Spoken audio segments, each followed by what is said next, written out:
uko nsimbuka ariko ibise bikurya, uko nsimbuka ariko wumva umerewe neza, uko nsimbuka ariko wumva umwana amanuka mu matako, uko nsimbuka ariko wumva baguteye inda mu izina rya Yesu, uko nsimbuka ariko wumva ugiye kubyara, uko nsimbuka ariko wumva ugiye kuva mu bukode, uko nsimbuka ariko wumva ugiye kubona akazi, uko nsimbuka ariko wumva abana bawe bagiye kubona minerivare, uko nsimbuka ariko wumva ugiye kujya mu bihugu byo hanze, uko nsimbuka.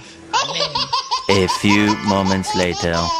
Ngo amabere ye yaraguye, kubasa amabere ye yaraguye, yaguye mu murima wawe, ayo mabere ye yaguye ku buriri bwawe atuma utaryama, ayo mabere ye yaguye mu murima wawe atuma udahinga, ayo mabere yaguye mu modoka, yaguye mu mwanya wicara uteze imodoka atuma udatega imodoka.